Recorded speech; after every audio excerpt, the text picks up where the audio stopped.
November of 2022 blurred together after a while. Cold mornings, short days, long nights. I had been driving for years by then, and I trusted the feel of a truck more than paperwork. The bill of lading said £18,000. That number sat light in my head. It was not nothing, but it was well under what the trailer could take. The route was vague. Pick up at a warehouse with no sign. Drop somewhere marked only as a yard off an unnamed rural highway. That happened sometimes. Not often, but enough that it did not raise alarms on its own. The trailer hooked clean. Fifth wheel locked. Lines tight. Lights good. When I eased out of the lot, the truck felt empty in a way that did not match the paper. The engine did not strain. The acceleration came easy. I remember thinking that the warehouse scale must have been off or the load was packed light.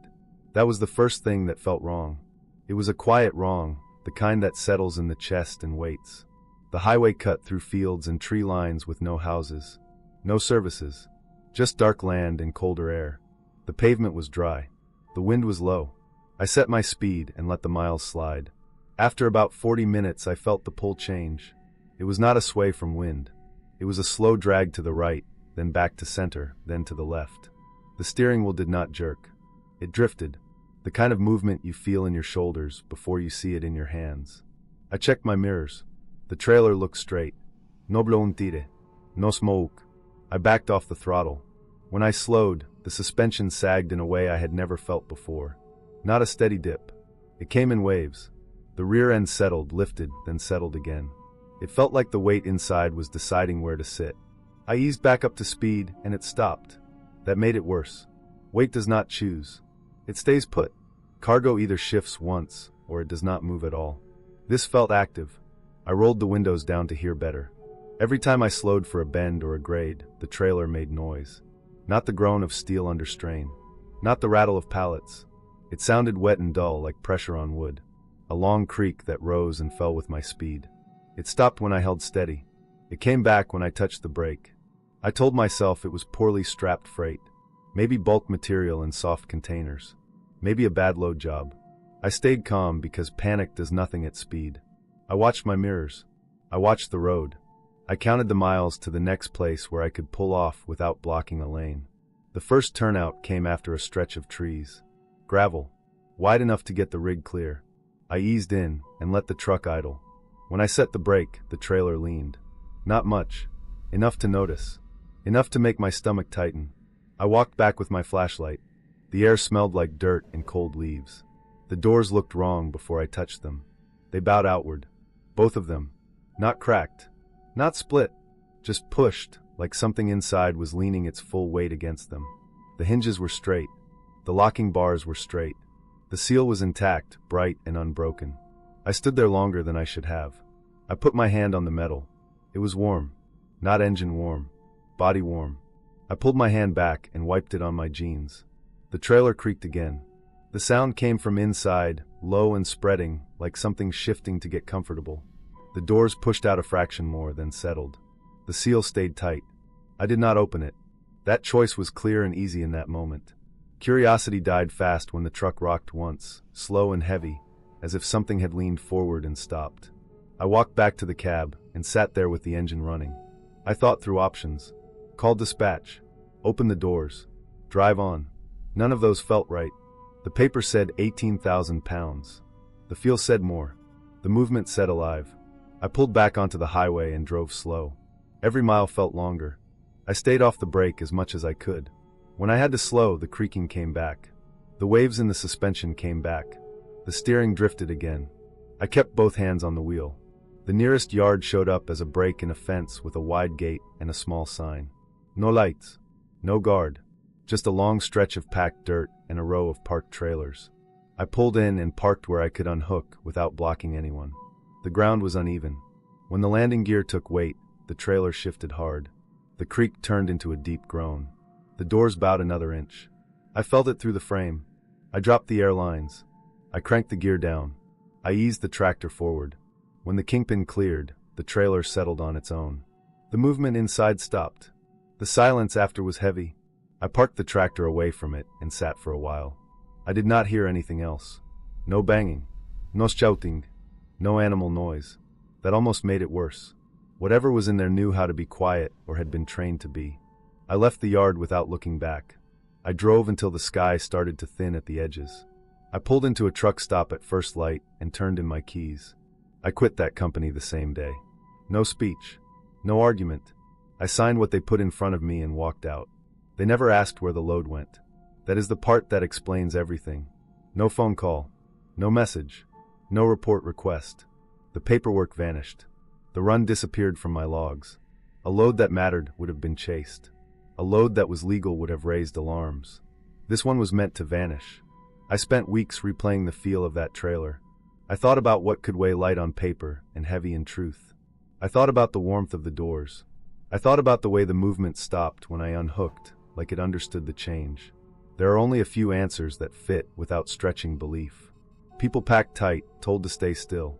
Animals sedated and stacked wrong. Both are moved on rural roads at night by companies that do not ask questions. The bowed doors tell me it was not crates. The intact seal tells me no one expected a check. The silence tells me control. The warmth tells me life. I still drive. Different company. Clear routes. Clean loads. I check my mirrors more than I used to. I feel the road through the wheel and the seat and the frame. Trucks talk if you listen. That night it told me to stop. I listened. I left the trailer where it could be found by whoever was waiting. Or not found at all. Nothing followed me. No threats. No calls. Just the quiet knowledge that I had touched the edge of something that hides in plain sight. Freight moves at night. Some of it breathes. I make sure mine does not.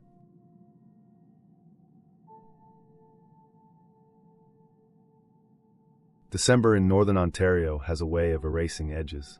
The road narrows until the dark presses in from both sides, and the snow does not fall so much as move sideways, pushed hard by wind that never seems to stop. That night we were running paper rolls northbound, heavy and unforgiving freight, the kind that punishes mistakes.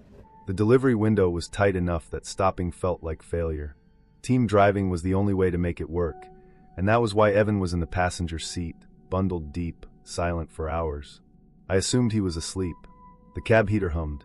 The wipers dragged ice back and forth. The trailer tugged at every gust, and the road surface changed without warning from packed snow to polished glare. I kept both hands on the wheel, and my eyes moving, mirrors, road, tree line, repeat. Northern Ontario at night feels uninhabited even when it is not. Towns sit far apart. Cell service fades fast. The forest is not decorative. It is thick, old, and close.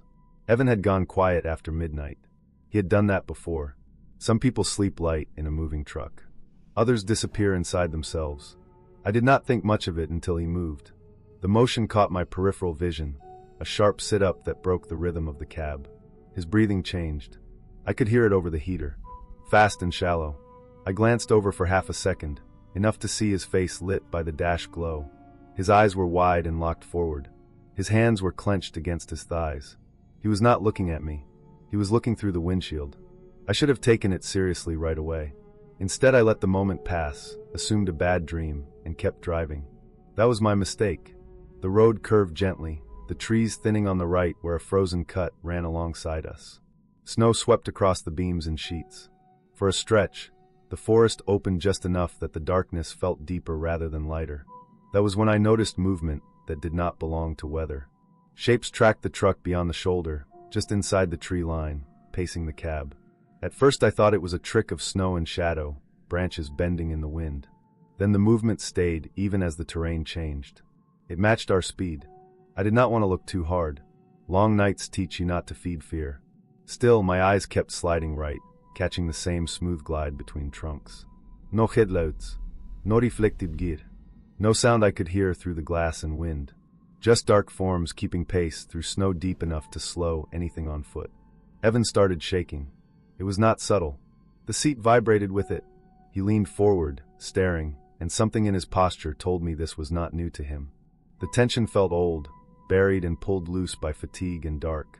He had mentioned once, weeks earlier, that he grew up in the north, in places where winter stayed longer than people wanted. He had said it without detail, as if detail was dangerous. The truck felt smaller. The windshield felt too thin. I focused on the road and pushed the speed a little, just enough to see if the movement would lag. It did not. I slowed. It slowed. The matching stayed perfect through a gentle downgrade and into a stand of thicker spruce where visibility dropped. When the forest closed in, the shapes vanished, swallowed by black. I told myself it was nothing measurable. Snowmobilers sometimes cut parallel to highways. Moose can move with strange grace. Fatigue warps perception. I repeated those facts until they felt solid again. Evan did not settle. His breathing stayed fast. His hands shook without stopping. He kept watching the right side, then the left, then forward, scanning as if expecting something to step into the beams. I stayed quiet. Silence felt safer than saying the wrong thing. The next fuel stop was a lonely place, a wide pull-off with harsh lights, and a low building huddled against the wind. We rolled in just after 2, the lot empty except for drifts and one idling reefer at the far end. I set the brakes and felt the engine settle. The sudden stillness rang in my ears. Evan moved fast. He was out of his seat before I finished the post-trip glance. He grabbed his bag from behind, movements jerky, and climbed down without looking back. The passenger door stayed open, banging once against the stop before the wind caught it. Snow blew straight into the cab. I killed the engine and followed him out, boots crunching loud in the cold. He was already halfway across the lot, head down, shoulders hunched, bag slung wrong like he had not adjusted it. He did not slow. He did not turn. He walked into the dark beyond the lights, toward the trees lining the edge of the stop. I stood there with the door open, cab light spilling onto the snow, and waited for him to come back. He did not. After a minute I closed the door and locked it, more out of habit than thought. I called dispatch. No answer. It was late. I left a message. I checked the mirrors, the trailer, the seals, anything to give time shape. The wind kept pushing snow across the lot, smoothing everything. Then I noticed the ground around the truck. There were prints circling the cab. Not tire tracks. Not boot tread. They were deep impressions, toes spread wide, heels narrow, pressed straight into the snow without any pattern I recognized. They led from the tree line to the truck and back again, overlapping in places, as if several people had walked barefoot through the lot and around the rig. The cold at that hour was severe. Skin would not last long exposed. I followed the prints with my eyes, not my feet. They stopped at the edge of the light and vanished where the snow drifted deeper. No other marks. No boot prints from Evan leaving. Just those shapes. I stayed in the cab with the doors locked and the engine off until my breathing slowed. Then I started up, pulled out, and merged back onto the highway alone. The rest of the drive passed in pieces. I do not remember the radio. I remember the weight of the load and the way the truck felt steadier once daylight crept up, gray and flat. I remember calling dispatch again and again, getting voicemail. I remember parking at the mill and sleeping hard, dreamless, until a knock jolted me awake. Evan did not answer his phone for 3 days. Dispatch finally reached him through a family contact. He had checked himself into a hospital in a town 2 hours from where he left the truck. Exposure and exhaustion. Severe anxiety. He did not remember walking through the snow. He did remember growing up near seasonal camps where men drank hard through winter, where kids learned early to watch tree lines and read tracks, where frostbitten feet were not rare because boots got wet and liners were all that stood between skin and ice. He had seen people run in snow wearing only felt liners pulled from rubber shells, feet wide and bear-shaped, moving fast to keep blood flowing. He had seen them pace vehicles on logging roads for a dare or a threat. As a kid, he had learned to fear that steady matching more than outright pursuit. The shapes we saw were likely men from a nearby camp cutting through the forest toward the stop, moving parallel to the road the same way hunters do, using the truck as cover from wind. The prints around the cab matched liner impressions, compressed and distorted, not true bare feet. In the dark and fatigue, the difference vanished. Evan quit driving after that. He moved south. Dispatch adjusted routes. The company logged the incident as a medical issue. I still run northern lanes. When snow comes down sideways and the forest opens just enough, I watch the tree line without staring. I keep my speed steady. I remember that fear has a memory, and winter has habits older than trucks.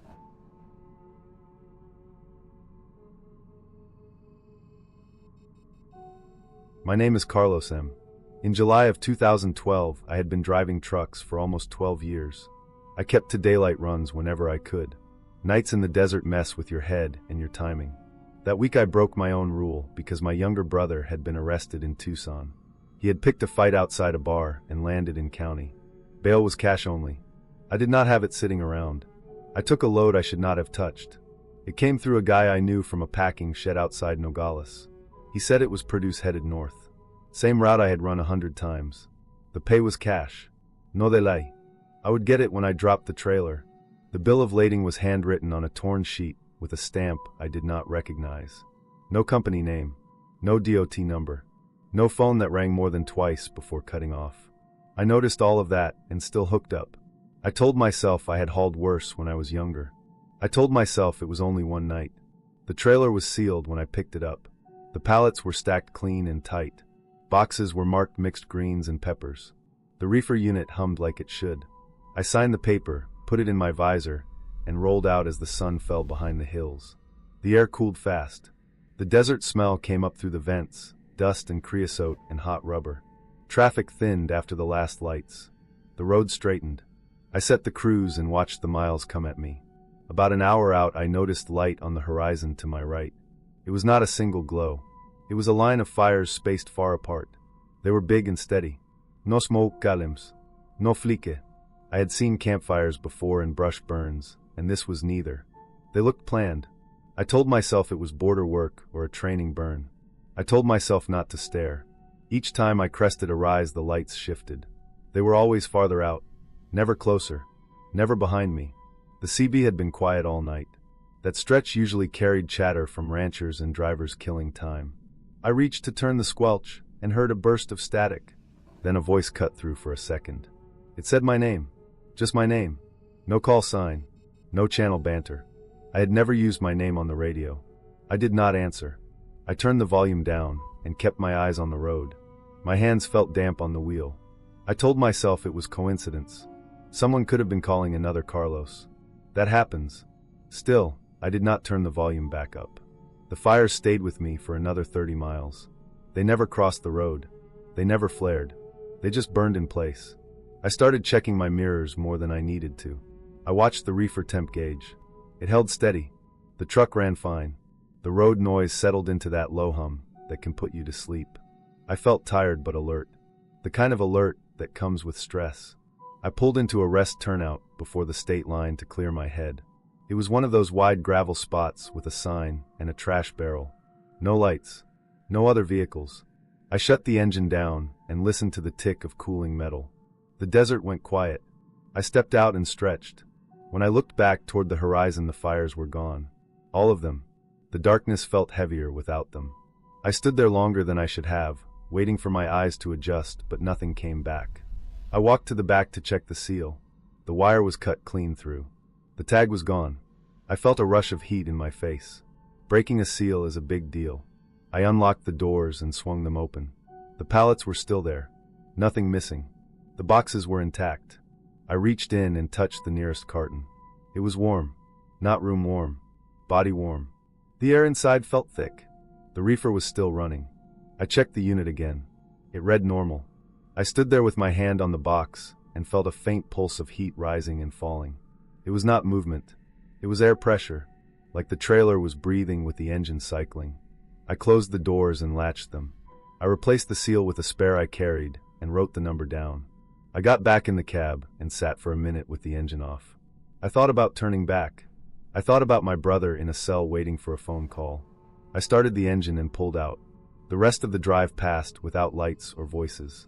I stayed focused on the lane and the gauges.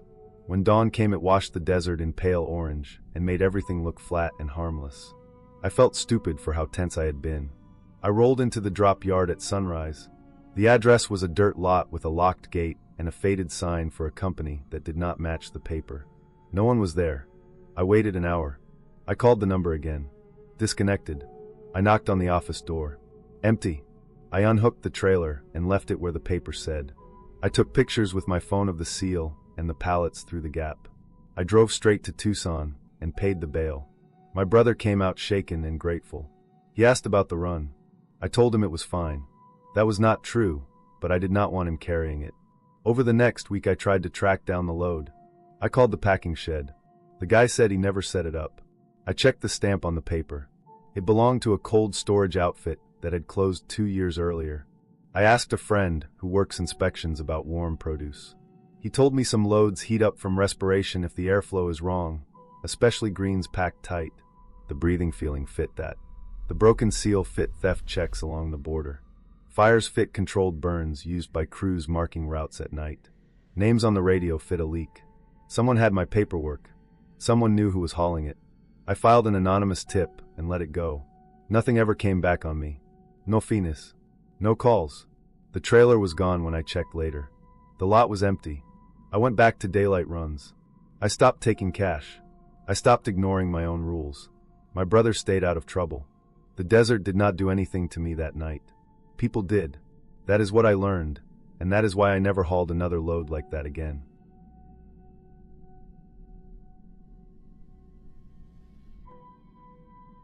I took the deadhead because it paid the same as a loaded return and asked nothing from me.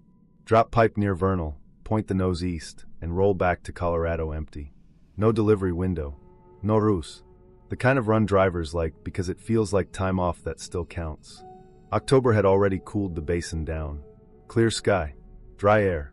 The kind of cold that keeps you alert without biting. I left the yard a little after 1 in the morning. The oilfield traffic had thinned. Most of the rigs were parked. The highway lights faded fast once I got past the last cluster of trailers and pump jacks.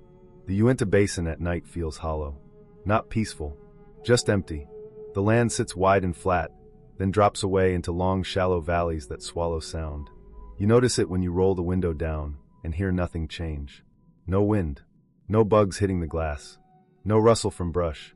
Just the engine and the tires. AM radio was useless. It faded in and out like it was tired. I shut it off and let the truck make its own noise. The engine sounded different, empty. Lighter. A little higher pitched. Every bump carried through the frame. The trailer rattled in a way it never did when loaded. Chains tapping. Doors flexing. It made the dark feel closer. I kept my speed steady. No reason to push. I had run that stretch dozens of times and knew where the curves were by the way the road dipped. Mile markers slid past slow. The headlights carved a narrow tunnel. Everything outside that cone stopped existing. Around mile marker 87, I saw something on the shoulder. It registered wrong before it registered clear. Too upright. Too narrow. My first thought was a person. My second was that no one stood out there at that hour. It was tall. Taller than the hood. Thin enough that the headlights passed around it without lighting it fully. No reflective gear. No movement. I did not brake. I did not swerve. I watched it slide past the right side of the windshield. It stayed still. No turn of the head. No flinch from the blast of air. Just a shape fixed in place. As soon as it passed, my body reacted. I checked the mirrors out of habit. The right mirror caught it again, smaller now, standing in the wash of the taillights. For a second I thought that was it. Then it moved. It started jogging. Not sprinting. Not waving. Just moving forward with a smooth, steady stride. The distance between us closed. The trailer shook as the road roughened, and I saw it keep pace. 3 seconds. Maybe 4. Then it slowed and fell back. The dark swallowed it clean. No stumble. No turn away. Just gone. My heart did not race. That came later. In the moment I felt flat. Focused. I watched the mirrors until there was nothing but my own lights and dust. I told myself it was someone working out there. A driller walking between sites. Someone high on something.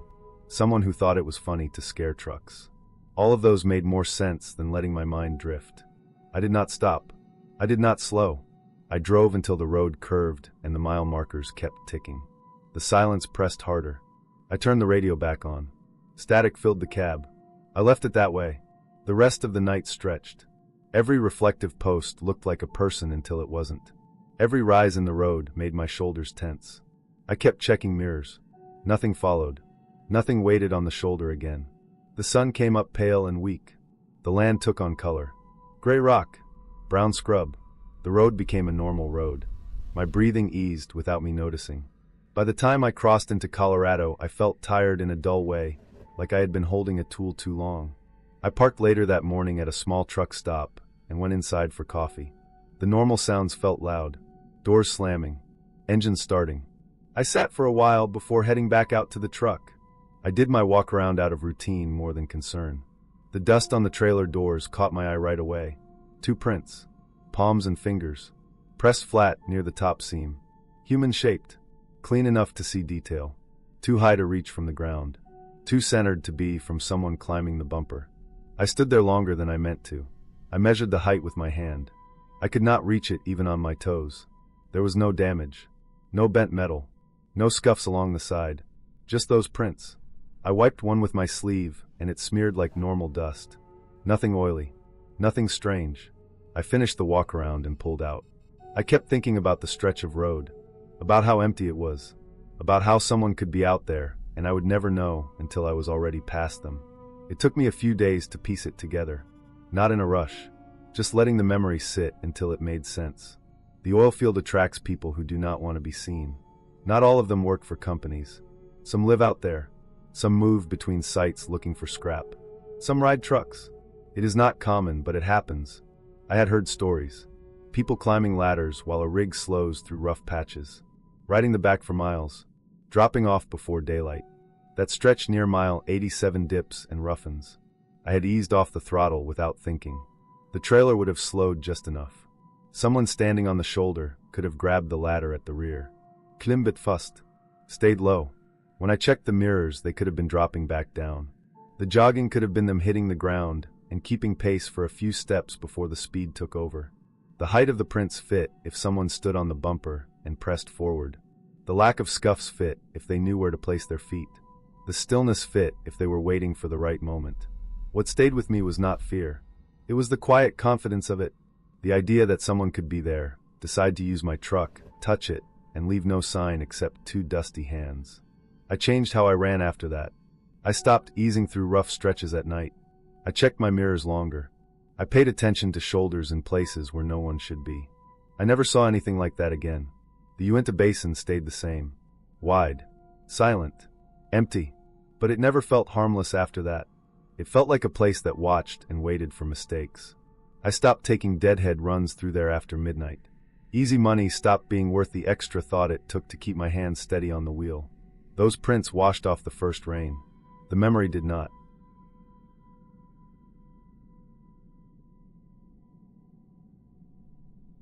I hauled scrap metal for years, which meant nights that bled into mornings and routes that made no sense on a map. The pay was thin and the schedules were loose, so I learned shortcuts. The mountain pass in question was one of them. I had driven it in winter and summer, in fog and clear, loaded and empty. It cut 40 miles off a long swing around a range nobody wanted to cross. In February of 2021, it was just another dark ribbon of road, dry enough, no warnings on my phone, no alerts on the dash. The radio was quiet. The engine note was steady. The load shifted and settled like it always did, metal on metal, a dull weight that kept me honest on curves. The climb started gentle. Pines closed in. Snow sat back from the shoulder in dirty piles, old and compacted, nothing fresh. The sky was black but thin, with stars and breaks between clouds. I ran my lights low and wide, watched for deer, kept the speed down because scrap does not forgive hard braking. I remember thinking the night felt empty in a way that made sound travel farther. Tire noise bounced off the rock faces and came back late. The smell of cold iron mixed with diesel and wet earth. About halfway up I rounded a bend and saw headlights where they did not belong. 3 trucks were parked nose to nose across a pullout that was barely wide enough for 2. Their beams were on, cutting white bars into the trees. The engines were off. Steam rose in slow ropes from grills that had not been cold long. The drivers were outside, standing in a loose line at the edge of the pavement. They faced the woods, not the road. Their backs were stiff. Hands hung at their sides. One had his hood up. Another wore a high-vis vest that caught my light and flared bright. I slowed and tapped the horn once, then again. Sound rolled out and came back flat. None of them turned. No wave. No sign to pass. I edged closer, expecting someone to step forward, to point at a fallen tree or rock slide ahead. Nothing moved except the steam and my own exhaust. I could see breath leaving their mouths, quick bursts. They stood close enough that I could see the frost on their boots and the mud caked on one pair of jeans. They stared into the trees as if the forest had opened and was showing them something I could not see from the cab. I did not stop. Stopping on a grade with scrap is a bad habit, and the pullout was half blocked anyway. I eased by on the left, my mirror clearing a bumper by inches. As I passed, my lights washed over their faces. Their eyes were open and fixed. Jaws set. No panique, no shouting. Just a hard focus that made my skin tighten. I honked again, longer this time, and the sound seemed to sink into the snow and die. Past them the road was clear. No es light, no debris. The cut bank on the uphill side showed old scars where rock had fallen years before. The downhill side dropped away into black. I kept going, telling myself that drivers do strange things when tired, that maybe they were dealing with a breakdown or waiting for help. I checked my mirrors until the pull-out vanished around a curve. The rest of the climb went without trouble. The pass itself was quiet. Wind crossed the road in low sheets and rattled the tarp straps. I crested, eased into the descent, used the engine to hold speed. The air smelled cleaner on the far side. I saw no more trucks. No lights. No flares. The road stayed dry all the way down. When I reached the valley floor, my shoulders dropped, the tension easing as the terrain opened, and the sense of being boxed and faded. I rolled to the scale before dawn, did the routine, weighed in, and checked in through the system like always. The screen blinked longer than usual before updating. A note flagged my run time as irregular. A few minutes later, a follow-up came through asking how I had crossed the mountain when the pass had been closed for a landslide 6 hours earlier. There was no tone to read, just a fact presented back to me. I stared at the message, then at the time stamp on my logs. My crossing lined up with the closure window. I pulled the weather reports and road notices. The closure notice showed a time late evening. A slide had taken out a section near a switchback, according to the brief description. Estimated clearance unknown. No detour available for heavy loads. I checked my GPS history. The track showed my line clean and uninterrupted. I had not detoured. I had not turned around.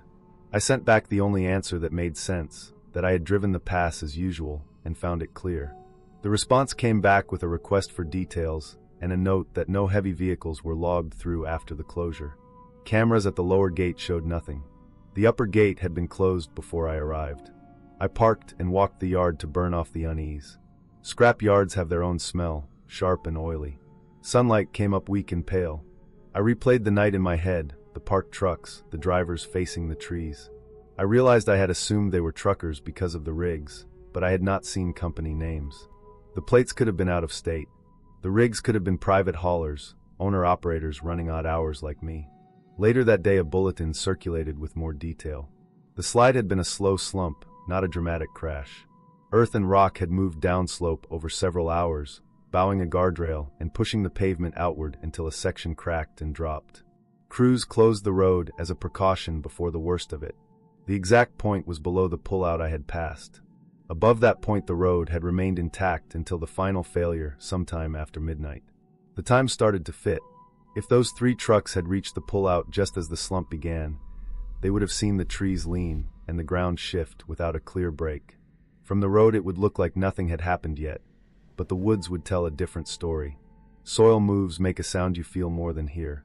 Roots tear, rocks grind. If you were standing still, facing it, you would know the slope was going to go. I filed an incident report about the trucks. Dispatch checked the logs and the cameras again. No record of them entering the pass from either side. No record of them exiting. No calls for assistance. No breakdown reports. No requests. The closure log showed only the maintenance crew and a patrol unit. A few days later, I took a different route and saw photos from the repair. The pullout was gone. The slope below it had sheared away, taking trees and half the pavement with it.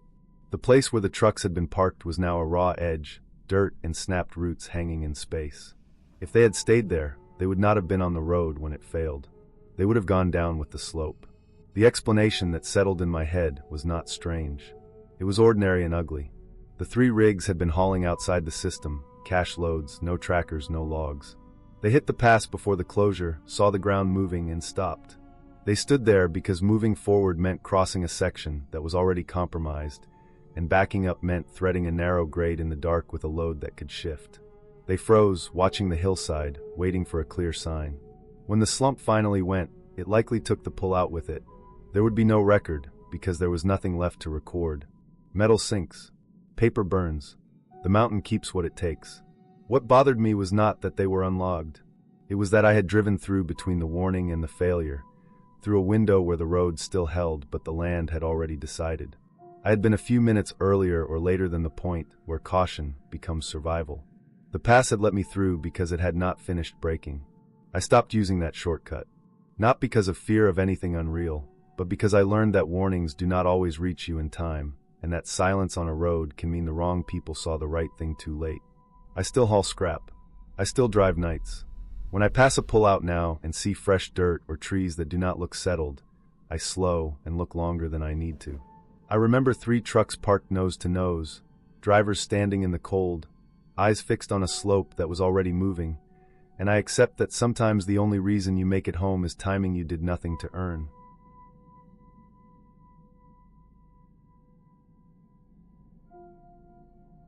I had been driving since before sunrise the day before, pushing west with a load that did not care how tired I was. August in New Mexico feels dry and sharp even at night, like the air itself scrapes your throat. By the time I rolled onto I-40, my eyes burned and my hands felt stiff on the wheel. I told myself I would make it to Arizona, then I saw the rest area sign, and my body decided for me. The lot was already full when I pulled in. Trucks lined the edges and filled the rows, engines ticking as they cooled. Some had marker lights glowing dim red. Others sat dark and quiet. I crawled through slow, hoping a spot would open. Nothing did. The only space left was tight, wedged between a concrete barrier and a black Peterbilt parked crooked, like it had been rushed into place. The Peterbilt had its curtains drawn tight. No lights. No engine noise. The hood still held some warmth, which meant the driver had shut down not long before. I slid my rig into the spot, careful not to clip mirrors. The space felt wrong from the start. Too narrow. Too close. My passenger window lined up with the sleeper wall of the other truck. Close enough that I could see the texture of the paint under the rest area lights. I shut down and sat there for a minute, listening. My own engine ticking. A generator somewhere down the row. Wind brushing sand across pavement. From the black truck, nothing. That told me the driver was asleep.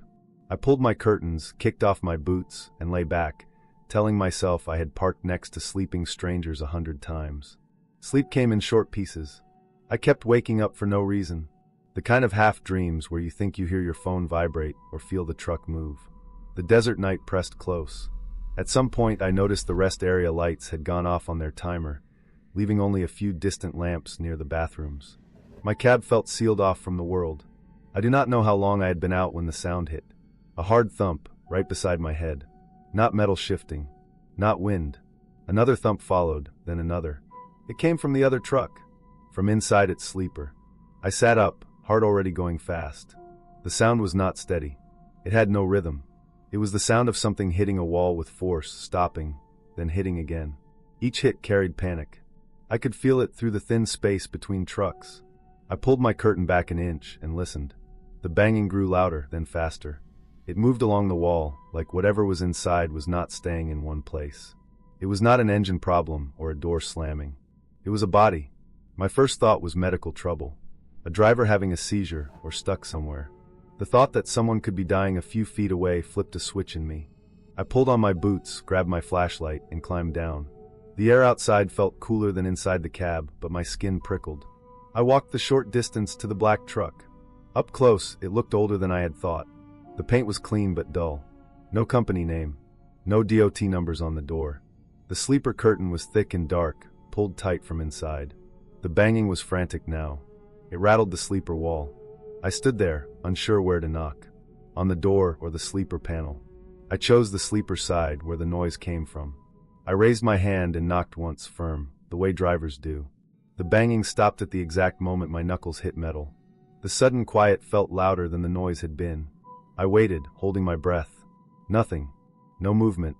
No sound of someone catching breath. I knocked again, lighter this time. That was when the curtain moved. It did not pull aside. It twitched, like something brushed against it from inside. Then the fabric pressed outward, not in the shape of fingers. Not a palm. It was wide and flat, spreading the curtain tight against the window frame. The material stretched enough that I could see the weave. I froze. My brain searched for a shape and found none that made sense. It was not a face. There were no features. Just pressure, steady and deliberate, pushing from inside the sleeper toward the glass. I stepped back without meaning to. My heel caught the edge of the pavement and I stumbled, arms flailing, flashlight beam jerking across the truck. The pressure against the curtain followed me, sliding along as if whatever was inside tracked my movement. Every part of me screamed to leave. I backed away, then turned and walked fast toward my own rig. I did not run, but it took effort not to. I climbed back into my cab and locked the doors. My hands shook so hard I dropped the flashlight. I sat there in the dark, listening. No more banging came from the black truck. No movement. It sat silent, a black shape against the darker desert. I did not sleep again. I watched the windshield until the sky started to lighten. Morning came slow and gray. The desert cooled fast after sunrise. I opened my door and stepped down, stiff and tired, the fear dulled but not gone. I looked toward the spot beside me. The black Peterbilt was gone. At first I thought I had parked crooked and remembered wrong. I stepped closer. The space was empty. No oil spots. No trash. The concrete where it had sat looked wrong. The surface sagged in the center, shallow but clear, like it had softened and sunk under weight. The edges showed fine cracks, spidering outward. When I held my hand over it, I felt faint warmth rising from the pavement, even hours after sunrise. There were no tire tracks leading out. The dust around the rest area was undisturbed. Other drivers moved about, stretching, heading toward the bathrooms. No one looked alarmed. No police. No maintenance trucks. I stood there too long, staring at the warped concrete. I knew pavement could deform in heat, but this was local focused. Like something underneath had burned hot for a long time. I finished my pre-trip in a daze and pulled out. The rest of that run passed in a blur. I kept replaying the curtain, the shape that was not a shape, the way the banging had stopped the instant I knocked. Weeks later, I sat in a truck stop diner outside Flagstaff and overheard two drivers talking about a news story. An illegal mobile lab found burned out in the desert. Modified sleeper, insulated walls, chemical tanks. The heat had been intense enough to warp steel. The driver was missing. No sign of anyone else. I did not join their conversation. I ate my meal and paid and left. The explanation settled heavy in my chest. Someone had been inside that sleeper, sealed in, desperate. The banging had been real. The pressure against the curtain could have been a body pressed close in a cramped space, distorted by the thick fabric and my fear. The heat from the operation could explain the pavement, the lack of tracks if they rolled out before dawn onto hot asphalt that erased prints. What I could not shake was the timing, the way everything stopped when I knocked, the way the curtain moved with purpose. It meant whoever was inside knew I was there and chose not to show themselves. I still drive I-40. I still stop at rest areas when I have to. I do not park next to dark sleepers anymore. If I hear noise in the night, I call it in and stay in my cab. I think about that space in New Mexico sometimes, about how close I came to opening something I did not understand. I knocked because I thought I was helping. I walked away because my body knew better. Some doors should stay closed, even when the sound on the other side begs you to act.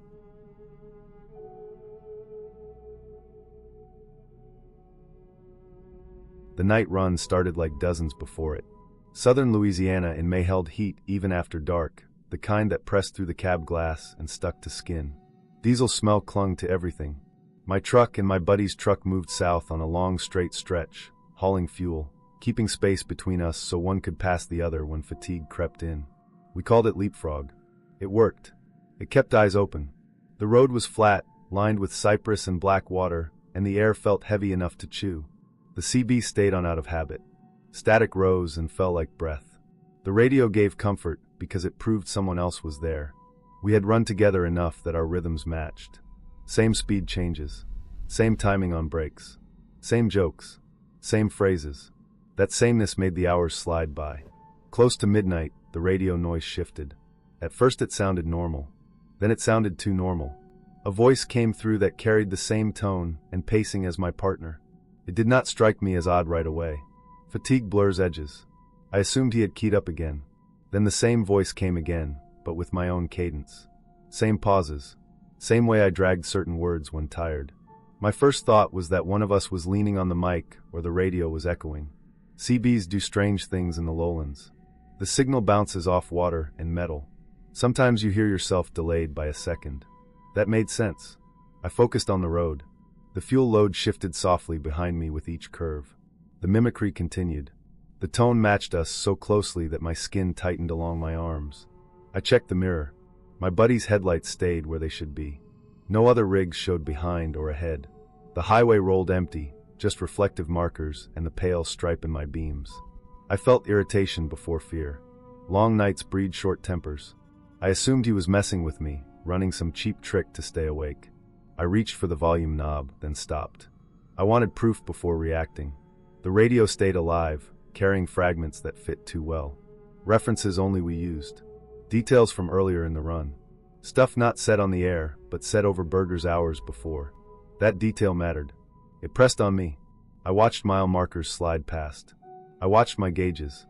The night smelled of swamp and hot rubber. The road noise stayed steady. Nothing else looked wrong. Then a third voice joined the pattern. It carried both our cadences at once, switching cleanly between them without missing a beat. It used our names. That detail punched through the fog. Names do not echo from static. Names do not drift in from passing traffic. I felt my stomach sink, slow and heavy. I scanned again. Mirrors showed nothing but darkness and my own lights. The leapfrog spacing stayed intact. No extra headlights. No taillights. No parked rigs on the shoulder. The road ahead curved toward a bridge I knew well, long and low, with water on both sides. The radio activity took on a new structure. It referenced distance. It marked progress toward that bridge. Not in a vague way, but with precision.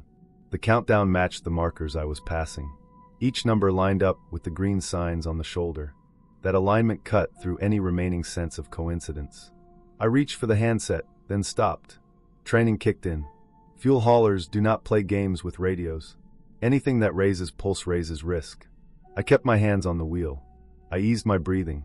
I tried to reason it out. CBs are open channels. Anyone can listen. Anyone can talk. Pranksters exist. Recording devices exist. Signal boosters exist. There are people who hunt truckers for reactions. That explanation sat on the surface, neat and tidy. It failed to explain the timing and the accuracy. It failed to explain how the voice shifted between us so cleanly. It failed to explain how it tracked our exact spacing and speed. The bridge drew closer. The water reflected moonlight in broken strips. I felt boxed in by the rails before I reached them. The radio noise grew more focused, less static. It felt aimed. I shut the CB off. The silence landed hard. Without the radio, the cab felt smaller. Engine noise filled the gap. My heartbeat thudded in my ears. I checked the mirror again.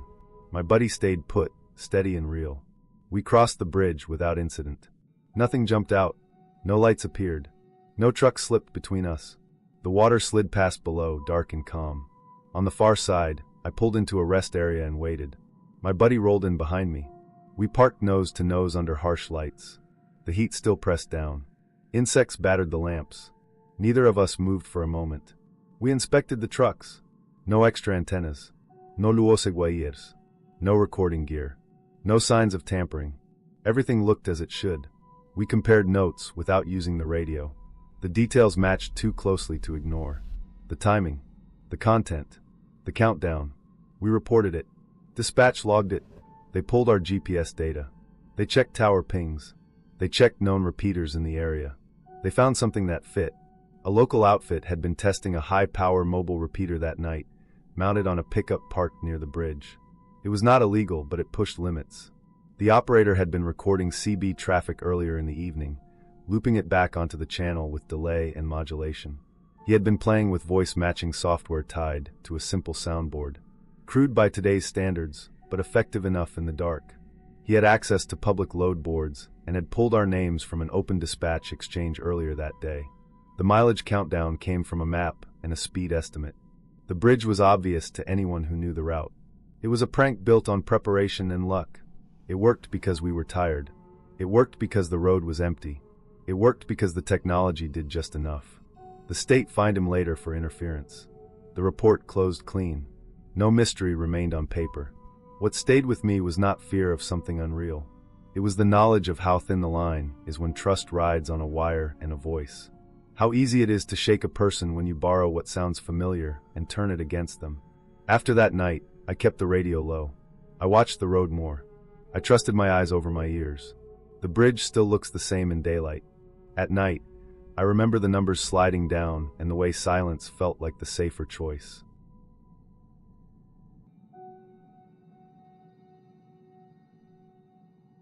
I've been driving long enough to trust patterns more than feelings.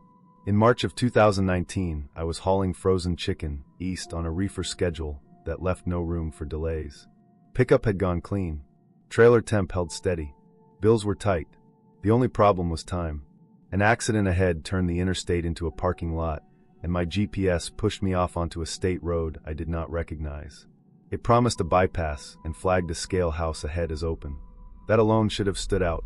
Scales in that region never opened before daylight unless there was a blitz, and those were loud with patrol units and flashing bars.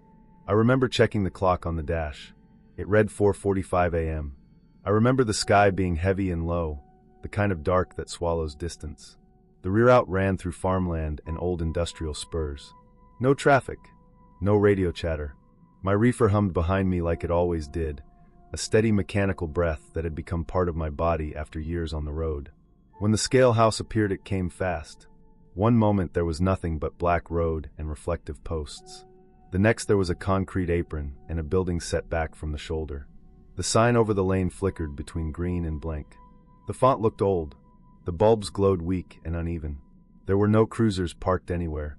No cones. No flashing boards. The building lights were on but dim, like someone had turned them down. I rolled in slow and felt the weight settle as I lined up on the platform. A man stood near the edge of the pad and raised an arm to bring me forward. He wore a reflective vest, but it did not pop the way those vests usually do. The material looked tired. The stripes dulled. He had no hat. No jacket with patches. I did not see a radio on his shoulder. He did not approach the cab. He stayed back, watching the truck like a thing that might move on its own. I set the brakes and waited. Nothing happened. No speaker crackle. No green light to roll. After a moment the man motioned again, closer this time, with a short motion that felt practiced. I shut the engine down as directed by habit and opened the door. Cold air slid in, and with it something else. The reefer noise was gone. Not fading. Gone. I stood on the steps and listened. There was nothing. No distant highway sound. No wind through weeds. No insects. I could hear my own breathing inside the cab, like I had stepped into a sealed room. I climbed down and walked a few steps onto the concrete. The surface looked patched and stained, oil marks layered over older cracks. The man stood several feet away and watched me without moving. Up close I noticed his boots were wrong. They were work boots but too clean, the soles barely scuffed. His face held a smile that took its time settling, like it had to be remembered. He gestured toward the building, and then toward my truck. The motion suggested procedure without showing any actual process. I felt the wrongness settle into my chest. It was not panic. It was the sense you get when a routine breaks and nothing replaces it.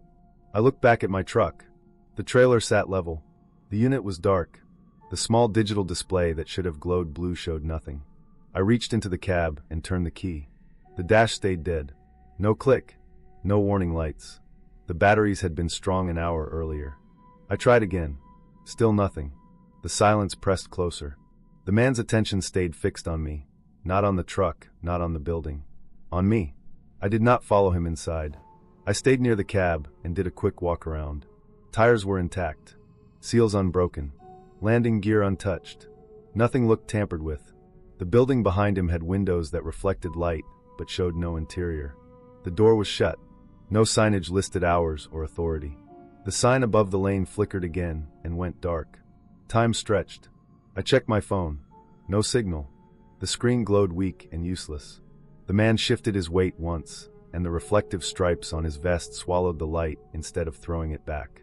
I noticed then that the ground around the scale pad was bare, no trash, no cigarette butts, no gravel kicked loose by traffic. It looked unused and scrubbed at the same time. I stayed where I was until the first hint of gray touched the edge of the sky. The man stepped back toward the building and out of the light. I did not see him enter. He simply was not there anymore.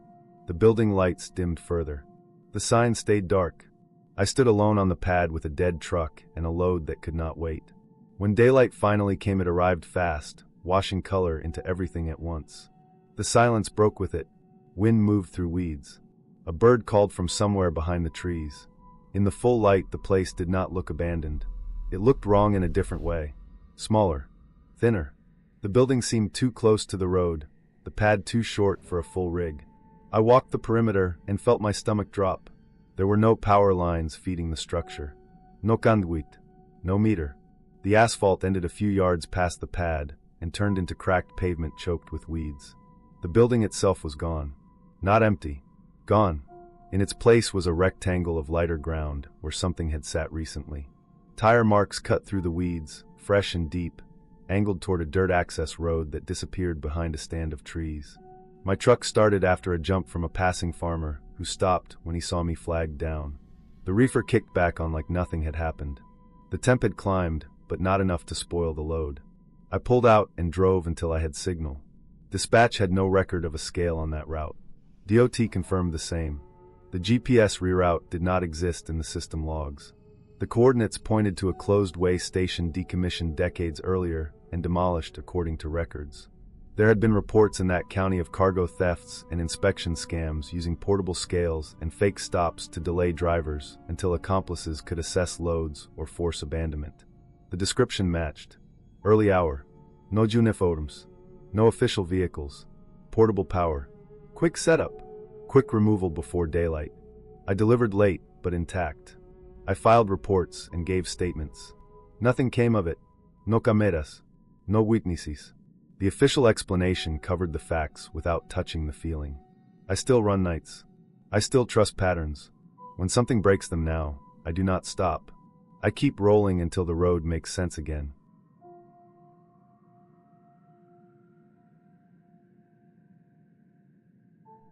My name is Roger. I hauled timber back when mills still ran through the night and nobody bothered putting lights on the roads that fed them. This happened in September of 2008, on the west side of the Pacific Northwest, where rain never really leaves and the forest feels soaked even in dry weeks.